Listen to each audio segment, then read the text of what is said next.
విష్ణుమూర్తి గాఢమైన ధ్యానంలో నిలమయ్యాడు. కాలం గడుస్తోంది, కాని ఆయన కనీసం ఒక మాట కూడా మాట్లాడటం లేదు. ఆయన పక్కనే ఉండే లక్ష్మీదేవికి ఇది తీరని బాధగా మారింది. ప్రేమతో ఉండే వ్యక్తి నన్ను చూసే సమయం లేకపోతే అలాంటి ప్రేమకు అర్థమేంటి అని వేదనతో లక్ష్మీదేవి విష్ణులోకాన్ని వదిలి భూమికి వెళ్లిపోయింది. ఆమె లేనిదే తన లోకం ఖాళీగా ఉందని విష్ణుమూర్తికి అర్థమైంది. ఆమెను తిరిగి పొందాలనే తపనతో భూమిపై శ్రీనివాసుడు అనే అవతారం ధరించాడు. శ్రీనివాసుడు తిరుమల శేషాద్రి పర్వతంలో తపస్సు చేస్తూ జీవించసాగాడు. అలాగే భూమిపై విష్ణులోకాన్ని వదిలి వచ్చిన లక్ష్మీదేవి అకాల రాజు కుమార్తె పద్మావతి రూపంలో పునర్జన్మ పొందింది.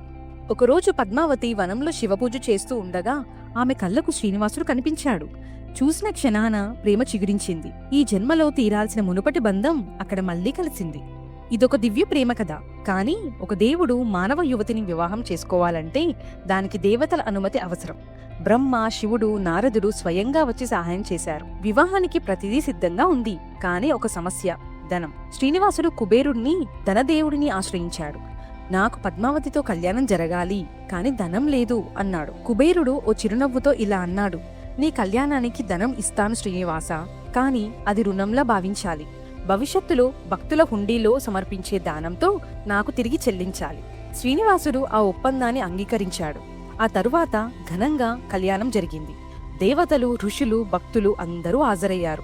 వివాహానంతరం శ్రీనివాసుడు తిరుమల శేషాద్రి పర్వతంపై స్థిర నివాసం ఏర్పరచుకున్నాడు.